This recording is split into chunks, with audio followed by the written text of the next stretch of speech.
अहमद सल्लल्लाहु रसूल करीम अम्माबाद। आज के इस प्रोग्राम में आए हुए मुअज़्ज़िज़ शख्सियत माजिद भाई, रमज़ान सेठ, सलमान सेठ, जुनैद सेठ, नईम सर, शहीद वर्क साहब वाले, मुक़द्दस भाई, दोस्तों और साथियों, मेरी माँ और बहनों, रमज़ान पूरे का ये हिस्सा 2017 में, उससे पहले शाहिद रेशम वाला और मंसूर कारपेंटर मरहूम और जाहिद और सगीर, इलेक्शन होने से पहले हम इस हिस्से का दौरा किए। तकरीबन उस वक्त तो इब्राहिम सेठ मेयर थे और इधर पानी की बहुत तकलीफ थी। तो उस वक्त तो हमने देखा तो कुछ बोरिंगें कराए हम लोग, और ये देखा कि रमज़ान का महीना था, बारिश का वक्त था, हर मसाजिद के पास इतना कीचड़ रहता था। तो उस वक्त तो इब्राहिम सेठ ने सब मसाजिद की जगह रोड का बजट डाल दिया था, मगर उसके बाद जो मेयर बना वो हटा दिए। हमने दादा भूसे साहब को 2004 से इधर चुन कर दे रहे हैं। 10 सालों से वो मिनिस्टर थे, मगर हमारा एरिया रमज़ान पूरा नज़रअंदाज किया गया। जबकि अगर आपकी केरपट्टी, कारखाने की केरपट्टी और कारखानों का जो जीएसटी जाता है, अगर वो हम टैक्स जोड़ेंगे तो हमारा हर चीज़, हर बुनियादी सहूलत, यहाँ हॉस्पिटल भी होना चाहिए, यहाँ पर हर चीज़ होना चाहिए, ऐसा इतना ज़्यादा हम टैक्स देते हैं। मगर हमको जो है, हम माइनॉरिटीज़ के हैं, मुसलमान हैं, ऐसा हर वक्त बताया जाता है। तुम जो है कैसे रह सकते हो ये बताते हैं वो। हम हर तरीके से लड़ते हैं। हालांकि निहाल साहब से लेके आज तक का जो भी मेयर बैठा वो मुसलमान था, मगर टैक्स 80% नदी इस पार दिया जाता है। मगर क्यों ये कारपेंटर्स हजरात और मेयर जो है क्यों ऐसा करते हैं, आज तक समझ में नहीं आया। सैजिंग के खिलाफ केस दाखिल किया गया एनजीटी के अंदर, 5 करोड़ रुपया आया। यहाँ जितनी सैजिंगें थी रमजान पूरे में, उन सैजिंगों के पास की रोड और गटर वो 5 करोड़ में पूरा करना था। अगर आप मालूमात लेंगे तो आप ये जो पैसा आया तो वो कहाँ गया वो मालूम पड़ेगा। पैसा आता है बुनियादी सहूलत के लिए, मगर हमारे जो जिम्मेदारान है, कारपेंटर है, वो एक मिसाल बताता हूँ कि यहाँ पर शफीक राना अशरफी ताजिए के वक्त वो बोल रहा था, इस हिस्से में कोई ताजिया बैठी थी, वहाँ पर जो वो बोल रहा था खड्डा है, गटर पानी जमा है, इसलिए आप मुरम डाल देवे। वो ऑफिसर खामोश बैठा है, कुछ जवाब नहीं दे रहा है। फिर एक दफा बोला कि यार वहाँ मुरम डलवा दीजिए। एक बंदा पीछे खड़ा था, साहब आप साफ बात बताइए ना इनको कि वो तुम्हारे कागज पे वो सीमेंट रोड है, यानी सीमेंट रोड का कागज पे बन गई है, मगर वहाँ रोड नहीं बनी है। अगर यहाँ पर जो सलीम सर है और जो मुक़द्दस भाई है, ये शाहिद भाई है, ये लोग अगर इंक्वायरी करें ना कि यार ये रोड पास हुआ है, बना कि नहीं बना, कमिश्नर के पास लिख कर देना चाहिए। अगर बनाने जा रहे हैं तो 10 दफे वहां जाना चाहिए और ये पूछना चाहिए कि तुम मटेरियल बराबर डाल रहे हो क्या, बराबर बना रहे हो क्या। एक कचरा अगर कोने पे पड़ा है, एक दिन नहीं उठा, परबाग में फोन करना चाहिए कि यार ये कचरा क्यों नहीं उठाए। वो अगर बोले आदमी नहीं आया तो क्या पगार नहीं देते हैं क्या हम टैक्स नहीं देते हैं क्या, जो आप जो है ये नहीं उठा रहे हैं। ये अगर आप पूछने चले जाएंगे, तीसरे दिन से आपका काम आसानी से होगा, मगर लिख के देना चाहिए। आप पढ़े लिखों को साथ में लीजिए। आप जो अगर मेरी माँ बहनें तरासन भरती है मेरा भाई लूम चलाता है, वो कपड़ा जो बनता है उस पे जीएसटी आप टैक्स जाता है, उसके हिस्सेदार आप भी हैं, इसलिए आप टैक्स देते हैं, ये मानिए। ये मत सोचिए कि यार कारपेंटर आएगा तो काम करेगा, अपने घर में कोई है उसको अर्जी देने का लगाए, अरीजा दे कमिश्नर को कि हमारे इधर क्यों ऐसा है, क्योंकि हर वक्त तो कोशिश की जाती है। आप जाग जाइए और इस हिस्से में जो आपका घर का काम करे, आपके सड़कों बनाए, आपकी गटर साफ करवाए, आपके बुनियादी सहूलत के लिए काम करे, आप उसको ही चुन कर दें। कोई भी पार्टी का हो, चुन कर वो देवे जो आपका काम करे, ये बहुत जरूरी है।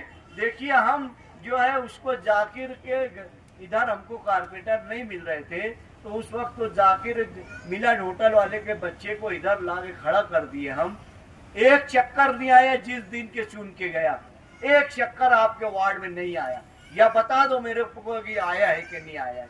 तो हम मजबूर नहीं रहे, आपके हिस्से का रहे, कारपेट हिस्से का रहने वाला रहे, उसको टिकट देवे, आप काम लीजिए, क्योंकि जो वोट देता है टैक्स देता है और ये जाकर वहाँ खिदमतें खर्च करने की कोशिश करते हैं, उसकी खिदमत करने का जज्बा है, तो उसको ही आप चुन कर देवे, ऐसी गुजारिश करता हूँ मैं।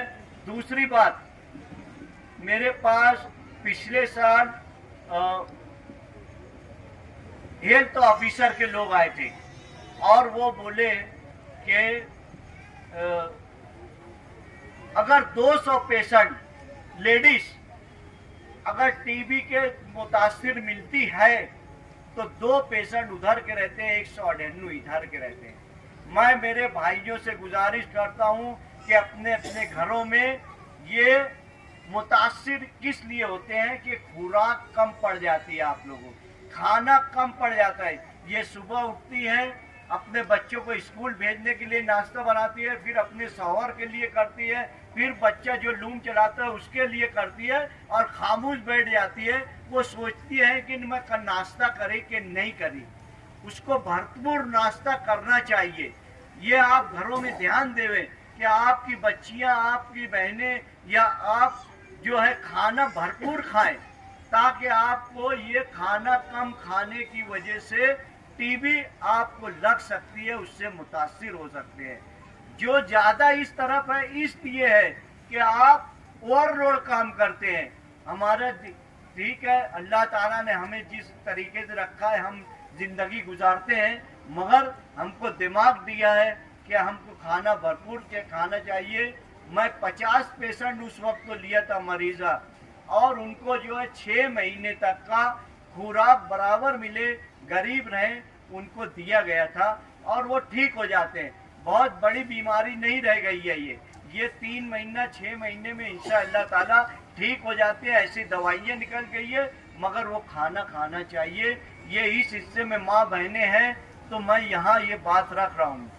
तीसरी बात, कल हमने सोबत आई बच्चों को सब मुतालबात रखे हुए हैं, इस हिस्से में हॉस्पिटल भी बनाना चाहिए, और जो सरकार का फंड है लाडली बहना का वो बराबर मिलना चाहिए, और बहुत सारी स्कीमात आने वाली है। यानी आंगनवाड़ी ये रमज़ान पूरा मालेगांव शहर में आ गया है, इधर 10 से ज़्यादा आंगनवाड़ी रहना चाहिए, ताकि जो बच्चे की डिलीवरी होती है उसका जो खुराक आता है वो आपके घरों तक पहुँचे। जो बच्चियाँ पढ़ी नहीं है वो आंगनवाड़ी जाम कर पढ़े, और हर महीना कुछ न कुछ जो है दाल, गेहूं, शक्कर, ये सब आंगनवाड़ी के जरिए से लोगों को आती है, वो सब मिलना चाहिए। इसकी हमने खासदार जो है मेंबर ऑफ पार्लियामेंट उसके पास हम रखे हैं।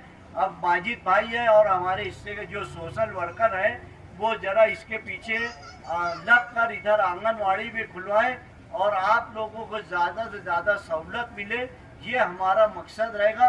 कुछ हम हमारे घर से नहीं दे रहे हैं या सरकार उसके पास से नहीं देती है, वो आपका टैक्स जाता है, उसके ही वो पैसा वो आपको पहुंचाती है। ये मत मानिए कि यार सरकार हमको मदद कर रही है। सरकार हमारा टैक्स, हम 1200 करोड़ रुपया साल का सिर्फ जीएसटी टैक्स देते हैं। 1200 करोड़ सेंट्रल गवर्नमेंट को जाता है। सेंट्रल गवर्नमेंट के पास 600 करोड़ वो रख लेती है। 600 करोड़ स्टेट गवर्नमेंट यानी महाराष्ट्र को देती है। महाराष्ट्र सरकार 300 करोड़ वो अपने पास रखती है और 300 करोड़ मालेगांव शहर को देती है, यही सहूलत के लिए। इसलिए आप अपना टैक्स वसूलने के लिए, आप अपना हक लेने के लिए इत्तेहाद रखें और ऐसे सोशल वर्कर से काम लीजिए। और वोटर लिस्ट में नाम इसलिए जरूरी है लिखाना। देखिए, बांग्लादेश शेख हसीना का राज था, वो तख्ता पलट गया है, वो पाकिस्तान और चाइना की तरफ चले गए हैं। अभी रोजाना पेपर में आता है कि 5 बांग्लादेशी को यहाँ पकड़ा गया, 10 को वहाँ पकड़ा गया। ये यहाँ पर जो सरकार जो है अब बांग्लादेशियों को पकड़ने की कोशिश करती है। बांग्लादेश बोले तो मुसलमानों का देश है, इसलिए हम उस गिरफ्त में ना आ जाए। आपका आधार कार्ड रहना चाहिए, वोटर लिस्ट में नाम रहना चाहिए, शनाख्ती कार्ड रहना चाहिए, जन्म दाखिला रहना चाहिए। ये सब हमको हमारा प्रूफ एनआरसी में देना। ये कल अगर कोई हमारा बच्चा इसमें फंसा तो हमारे पास प्रूफ रहना चाहिए। इसलिए आप वोटर लिस्ट में नाम लिखाएं। आप नाम लिखाएंगे। मेरे पास कोई कारखानेदार आता था पहले 10-15 साल पहले, तो मैं उनको बोलता था तुम्हारे कारखाने पर जो है ना 5-5 तुम्हारे घर वालों की वोट बढ़वा लीजिए, ताकि जो वोट मांगने आए तो उसको बोले कि गटर साफ करवाएगा क्या, रोड बनवाएगा क्या, ये करेगा तो हम तुम्हारे को वोट देंगे, तेरा पैसा तेरे पास रख, हम 5 साल के लिए तुझको चुन कर देते हैं। ऐसा उस वक्त मैं सोचता था। मगर अल्हम्दुलिल्लाह अभी जो है हमारी कारपोरेशन जो है बहुत मालदार है। 300 करोड़ रुपया साल का ये भी आएगा, जीएसटी भी आएगा और बहुत चीजें आएगी। मगर ये बात ध्यान रखिए कि आपका पैसा कागज पे कोई ना चुरा लेवे, ऐसे लोग को वहाँ मत भेजिए। मगर वोटर लिस्ट में नाम लिखाइए। मैं माजिद भाई और उनकी टीम का और जितने मेरे भाई लोग बैठे हैं, बहनें लोग आई हैं, मैं उनका अल्लाह के ताला की शुक्र अदा करते हुए मैं अपने तहे दिल से शुक्रिया अदा करता हूँ कि आप जागरूक कौम लगता है। फ़लस्तीन के मुसलमानों के ऊपर बमबारी हो रही है, मगर वो लोग अल्लाह का शुक्रिया अदा करते हैं। इसलिए मेरी गुजारिश यही है, हम अल्लाह का शुक्रिया अदा करते रहें, उनके सजदा करते रहें, कुरान और हदीस की रोशनी में चलते रहें, हाफिज़े कुरान बनाएं, आलमा बनाएं। क्योंकि अल्लाह ताला जो बच्चा ये करता है तो उसको ज़्यादा दिमाग देते हैं। आप बहुत सारे डॉक्टर्स, इंजीनियर्स, ये सब हाफिज़े कुरान होने के बाद वो वहाँ पर अच्छे से कामयाब हो रहे हैं। इसलिए मेरी गुजारिश यही है कि हम दीन पे चले और ऐसी सरकार आती जाती रहेंगे। 10 मोदी आ जाएंगे, हमको हिंदुस्तान से इंशाअल्लाह निकाल नहीं पाएंगे। हम एक दिन पेज बता देंगे। शुक्रिया।